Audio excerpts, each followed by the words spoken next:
الحمد لله الذي أبدع الأفلاك والأرضين، والصلاة والسلام على من كان نبيا وآدم بين الماء والطين، وعلى آله الطيبين وأصحابه المطهرين وعلماء أمته أجمعين. أما بعد، فأعوذ بالله من الشيطان الرجيم. بسم الله الرحمن الرحيم. ذلك فضل الله يؤتيه من يشاء. صدق الله العظيم وصدق رسوله النبي الأمين الكريم، ونحن على ذلك لمن الشاهدين والشاكرين، والحمد لله رب العالمین. منبر پاک پر جلوہ فگن اساتین ملت،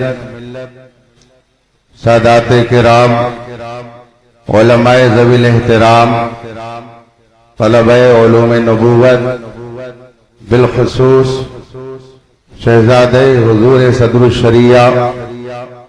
ممتاز الفقہاء، سلطان الاساتذہ، حضور محدث کبیر دامت برکاتم العالیہ، نائب قاضی القضاة فی الہند، حاضرین باوقار،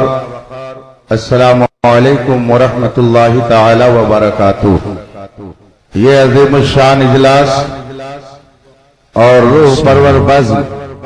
جس میں ہم اور آپ شرکت کی سعادت حاصل کیے ہوئے ہیں، آئیے رسول پاک صلی اللہ علیہ وآلہ وسلم کی بارگاہ قدس میں درود و سلام کا نذرانِ عقیدت پیش کریں اور پڑھیں. اللہم صلی علی سیدنا و مولانا محمد معدن الجود والکرم و آلہ الکرام اجمعین. رفیقان محترم، موسم کی خرابی کے باعث آپ حضرات میں تھوڑا اضطراب پیدا ہو گیا ہے، لیکن میری آپ سے گزارش ہے کہ اسٹیج پر آپ حضرات کے دل کا سکون جلوہ گر ہے. آپ زیارت کر کے اپنے دل و دماغ کو پرسکون بنائیں. آج کا یہ عظیم الشان اجلاس جس میں ہندوستان بھر سے جلیل القدر علماء اپنے اس عظیم محسن کی بارگاہ میں خراج عقیدت پیش کرنے کے لیے حاضر ہوئے ہیں، جس کی خدمات کا دائرہ اتنا وسیع ہے کہ 100 سال گزرنے کے بعد بھی اہل علم اس ذات کی خدمات کا احاطہ نہیں کر پا رہے ہیں. آج پوری دنیا میں جس کے فضل و کمال اور حکمت و دانائی کی داستان منبر و محراب، یونیورسٹی اور کالج، مدارس اور مکاتب میں سنی اور سنائی جا رہی ہے، وہ ایک ذات سیدنا اعلی حضرت امام احمد رضا فاضل بریلوی رضی اللہ تعالی عنہ کی ہے، جس نے کہا بجا کہا وادی رضا کی کوہ ہمالا رضا کا ہے، جس سمت دیکھیے وہ علاقہ رضا کا ہے. اگلوں نے بھی لکھا ہے بہت علم دین پر جو کچھ ہے اس صدی میں وہ تنہا رضا کا ہے. سیدنا امام احمد رضا سنی تھے، مگر صرف سنی نہیں بلکہ امام اہل سنت تھے. امام احمد رضا حنفی تھے، مگر صرف حنفی نہیں بلکہ اپنے وقت کے امام اعظم ابو حنیفہ تھے. حضور سیدنا امام احمد رضا ماتریدی تھے، مگر اپنے زمانے کے امام منصور ماتریدی کا عکس جمیل تھے. امام احمد رضا محدث تھے، مگر اپنے زمانے کے امیر المومنین فی الحدیث تھے. سیدنا امام احمد رضا ایک ریاضی داں تھے، مگر صرف ریاضی داں نہیں بلکہ اپنے زمانے میں جملہ ریاضی جاننے والوں کے پیشوا اور مقتدا تھے. جس جہت سے امام احمد رضا کا مطالعہ کیا جائے الحمدللہ آفتاب و ماہتاب کی طرح اہل انصاف پر یہ حقیقت اجاگر ہو جا رہی ہے کہ جس سمت آ گئے ہو سکے بٹھا دیے ہیں. میں نے آیت کریمہ تلاوت کی تھی. رب قدیر کا ارشاد ہے ذالک فضل اللہ یؤتیہ من یشاء، یہ اللہ کا فضل ہے، وہ جسے چاہے عطا فرما دیتا ہے۔ عزیز گرامی،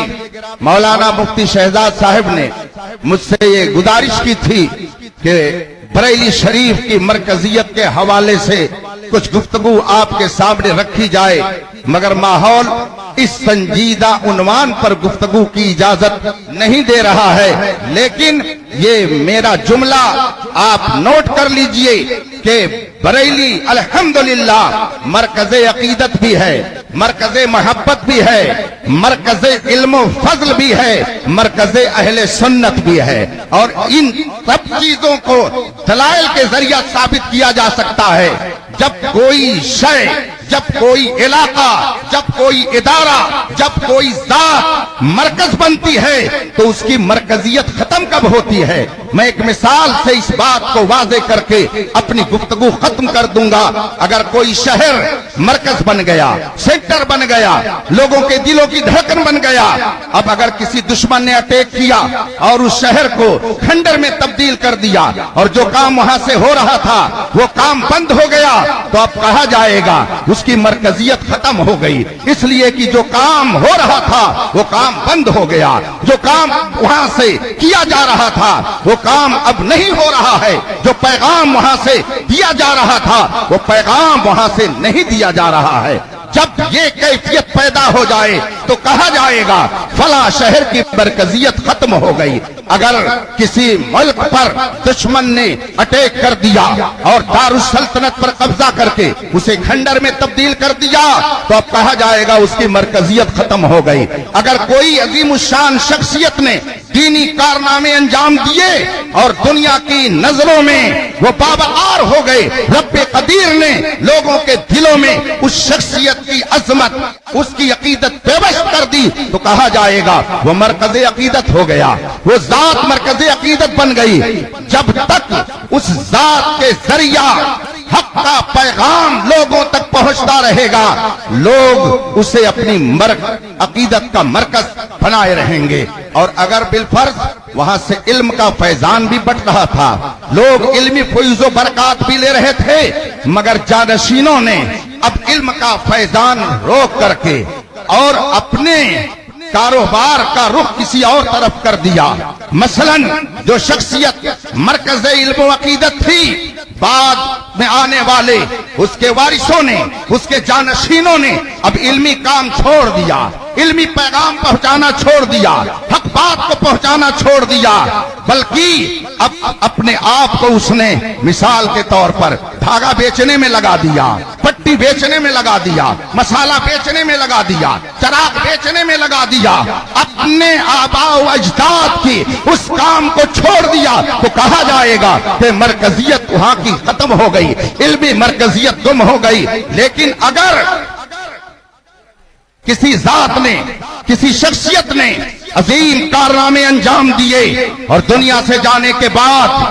اس کے عظیم کارناموں کو اس کے ورثہ نے، اس کے جانشینوں نے سنبھال کر کے رکھا اور قوم کو وہی پیغام دینا شروع کیا، وہی علمی فیضان بانٹنا شروع کیا، تو اس کی مرکزیت ختم نہیں ہوتی ہے۔ میں اس کو اگر تفصیل سے بتاؤں گھنٹوں تک میں آپ کو اس موضوع پر گفتگو سنا سکتا ہوں۔ الحمدللہ امام احمد رضا فاضل بریلوی رضی اللہ تعالیٰ عنہ کے والد گرامی، ان کے والد گرامی، ان کے والد گرامی، ان کے والد گرامی علامہ کاظم، ان کے والد حضرت حافظ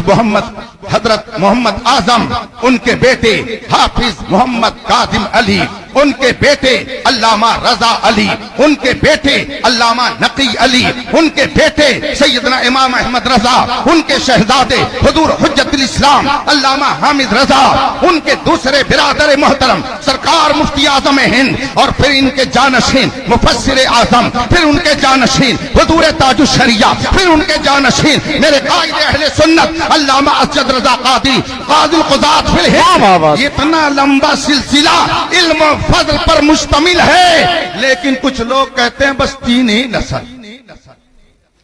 جیسے کسی موقع پر کسی نے کہا تھا کہ 3 طلاق 1، تو ہمارے خطبہ اور مقررین نے مثالیں دے دے کر کے سمجھایا۔ 3 سموسے کی مثال،